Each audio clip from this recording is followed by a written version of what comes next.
Vaksinasi demi mutu pendidikan itulah yang akan kita bahas pada pagi ini. Mas Jaka, kita coba bertanya dulu Mas kepada Ketua Umum Pengurus Besar Persatuan Guru Republik Indonesia atau PGRI yang sudah tersambung lewat saluran telepon, Unifah Roshidi. Bu Unifah, selamat pagi. Selamat pagi, Mas. Terima kasih Bu sudah memberikan waktu. Bu Unifah sudah divaksin? Saya vaksin perdana yang di istana itu. Oh iya, Sudah berarti 2 sudah 2 kali. kali ya? Sudah. Oke, Bu, pertanyaannya begini, kalau memang kemudian kita asumsikan, kita doakan supaya vaksinasi guru itu berjalan lancar, katakanlah selesai 5 juta tenaga pengajar itu disuntik vaksin di bulan Juni, apakah serta-merta bulan Juli sekolah itu akan tatap muka semuanya, Bu? Iya, kita kan punya waktu nih. Dari bulan sekarang, bulan Februari kepada bulan Juni, itu Iya, adalah untuk merancang segala sesuatu yang terkait dengan rencana pembukaan sekolah iya, baru. iya. Tetapi kan kita semua sepakat bahwa kita lakukan ini demi mutu pendidikan, hak anak menerima pendidikan yang bermutu. Jadi Mm-mm. memang terlepas dari pro kontra, kita harus berani mulai membuka, mengurai. Salah satu Mm. yang diurai adalah gurunya, gitu ya. Mm-mm. Nah, Iya, saya juga melihat bahwa siswanya betul. Nah, kita bisa beragam skenario yang bisa kita buat. Misalnya ah, ya, pemerintah misalnya menyediakan seperti yang di negara-negara lain, ya, new normal, new hope. Jadi misalnya mereka melakukannya misalnya dengan tes swab atau apapun ya, yang ah, dilakukan secara reguler kepada siswanya, kepada gurunya, sehingga kita oh, pastikan, ya kita pastikan. Jadi harus ada skematik, iya. skematik kesehatan, skematik pembelajaran, skematik tata kelola. 3 Hmm. skematik itu yang harus disiapkan untuk mendukung atau mendorong dibukanya pembelajaran, gitu Mas. Oke, Bu Unifa, ini kan kalau kemudian seperti tadi, misalnya murid di tes secara berkala, kan akan muncul lagi pertanyaan, Bu, bagaimana dengan biayanya, siapa yang menanggung? Kalau Ya. itu kan menjadi pertanyaan juga. Tapi pertanyaan saya begini, Bu, kenapa tidak diambil saja kebijakan seluruhnya bahwa full PJJ ini sampai akhir tahun ini, Bu, dengan harapan vaksin untuk anak-anak bisa keluar dan anak-anak juga sudah divaksin dulu, baru benar-benar mulai belajar tatap muka lagi. Bagaimana, Bu Unifa? Iya. Hipotesis itu bisa berbagai macam. Hmm, Pertanyaannya, apakah kita nanti akhir tahun itu sudah yakin juga, gitu kan? Yang ya, penting adalah kita melakukan sebuah upaya bagaimana proses pembelajaran ini ya bisa dilaksanakan dengan benar sesuai protokol kesehatan, dengan tata kelola yang baik, semuanya hmm, selamat. ya, Karena sekarang kan ternyata juga sudah banyak sekolah-sekolah yang buka juga nah kita kan sambil mengevaluasi. Jadi ada hmm, yang melakukan exercise mengatakan pakai pakai pilot project gitu. Ada iya, yang mengatakan harus siswanya dulu gitu. Sekarang siswanya belum ada. Saya mendengar tadi di Metro itu belum ada yang teruji untuk vaksinnya ya iya, kan. iya. Peruntukan Belum untuk ada, anak-anak ya. sambil untuk anak-anak gitu. Hmm, Di negara-negara lain juga di Inggris misalnya mereka sudah mulai membuka pada bulan Maret dengan skema di 3T ya, iya, tes ya, tracing gitu mereka, terus kemudian treatment gitu. Kalau kita oke, mencoba itu dilakukan dengan kita dengan sangat hati-hati mengevaluasi, tapi jangan hmm, tanyakan dana. Kalau dana itu pemerintah daerah yang paling tepat untuk menjawab. iya, Dan saya iya, kira dengan model efisiensi misalnya program-program yang nggak penting, ya iya. kita skip dulu semuanya Baik, untuk agar anak-anak mendapatkan pembelajaran yang Bu Unifa, optimal. ini Gitu. pertanyaan terakhir, Bu.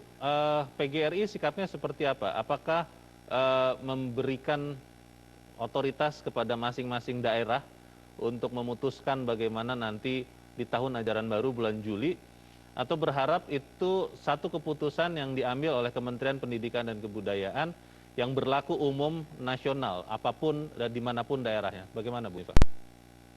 Kalau PGRI sikapnya selalu nggak bisa mengambil satu kebijakan untuk semua. Selalu kita harus berdiskusi dulu dengan pemerintah daerah, COVID, Satgas COVID Satgas COVID ya. Satgas COVID setempat, kemudian Mm-mm. komite sekolah, ya kan, dan kita melihat juga setiap daerah. Kan misalnya sekarang ini 7 provinsi dulu yang karena penyebarannya yang paling tinggi.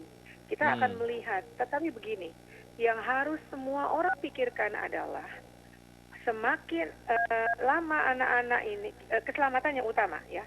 Tetapi harus kita pikirkan adalah bahwa jangan sampai anak-anak kita itu di rumah tapi juga tidak pasti. Ada yang namanya putus belajar. Ada juga kita treatment yang tidak jelas. Yang pasti semuanya kita di luar perdebatan adalah memberikan yang terbaik buat anak didik kita. Itu sih sebenarnya dengan kesehatan, keselamatan yang utama. Baik, kita pantau nanti sama-sama bagaimana langkah-langkahnya Bu Unifa Rosyidi. Terima kasih sudah mencerahkan kami pagi ini. Selamat pagi, Bu Unifa. Pagi. Nah, pertanyaannya itu Mas Jaka, ketika ada rencana besar, kan penjabarannya harus lebih jelas. Apakah memang kemudian misalnya Menteri Pendidikan menyerahkan kepada masing-masing daerah bulan Juli nanti seperti apa? Atau lebih baik diputuskan memang kalau memang mau tatap muka itu harus ada persyaratan ketat demikian-demikian, atau sekaligus saja tunggu sampai anak-anak dapat vaksin baru tatap muka? Ya sebenarnya kan akhir tahun atau awal tahun ini ya, akhir tahun kemarin itu kan sudah ada SKB 4 menteri. Menteri Kesehatan, Menteri Pendidikan dan Kebudayaan, Menteri Agama dan Menteri Dalam Negeri. Intinya membolehkan pembelajaran tatap muka di daerah-daerah tertentu, bukan mewajibkan ya, tapi membolehkan. Tadinya ya? Ya, dan sudah ada beberapa daerah yang melakukan pembelajaran tatap muka. Dari KPI paling tidak ada sekitar 17 daerah lah. Dan masih banyak kekurangan, tetapi ada beberapa juga yang sudah mulai bagus dalam pelaksanaannya. Seperti umpamanya mereka betul-betul menerapkan protokol kesehatan yang sangat ketat di sekolah. Juga ada pembatasan jam belajar yang biasanya 8 sampai 7 jam menjadi 3 sampai 4 jam. Kemudian juga kapasitas sekolah dipangkas menjadi paling tidak 50%. Kalau sekolah menengah itu yang biasanya 34 paling juga jadi 17 dengan sistem shift juga. Sebenarnya sudah ada contoh-contoh seperti ini, tetapi sekali lagi kita juga belum bisa memastikan bahwa model-model seperti itu bisa terlaksana semuanya dengan baik. Karena KPAI juga menemukan banyak-banyak kekurangan. Ada sekolah yang sebenarnya daerahnya menerapkan PSBB tetapi dia nekat melakukan tatap muka. Padahal itu kan sangat berisiko. Saya pikir persoalan-persoalan seperti ini harus betul-betul dipastikan, harus ada regulasi yang jelas dari Kementerian pusat, kemudian juga didelegasikan ke daerah. Karena ini kan pelaksanaannya kan di pemerintah daerah. Betul. Artinya bahwa mereka daerah yang betul-betul paham situasi daerah masing-masing, sehingga mereka yang paham juga bagaimana menerapkan pembelajaran tatap muka di sekolah mereka. Saya pikir ini sebuah betul tadi Ibu Ketua PGRI, betul masih ada waktu untuk melakukan persiapan kalau toh nanti bulan Juli akan dilakukan pembelajaran tatap muka. Tetapi sekali lagi sebenarnya kan sekarang yang hampir dipastikan siap itu kan baru satu aspek, yaitu aspek mendidik yang sudah divaksinasi. Dengan asumsi sudah selesai loh. Ini kan betul, baru mulai disuntik nih Mas. Betul, nanti kan rencana kan Juni target 5 juta. Rencananya kan? Betul. Kan masih ada aspek-aspek lain yang juga harus siap. Daerahnya, sekolahnya, orang tuanya, dan salah satu yang sangat penting adalah siswanya. Mereka siap nggak untuk melakukan pembelajaran tatap muka? Jangan sampai pembelajaran tatap muka ya justru akan menjadikan klaster-klaster baru. Kalau kita belajar dari pengalaman belakangan kan banyak sekali, cukup banyak pesantren yang justru menjadi klaster penularan. Ada di Tasikmalaya, kalau data di mana ada beberapa sampai Februari misalnya udah ada 632 santri yang terpapar. Itu tatap muka tuh mereka ya? Iya, karena mereka tatap muka setelah liburan semester kemarin atau semester mulai semester akhir ini, ya dia tatap muka, mungkin juga tidak menerapkan protokol kesehatan secara ketat, ya, ya mereka banyak sekali yang tertular. ya, Saya pikir yang seperti ini kan harus kita antisipasi semaksimal mungkin.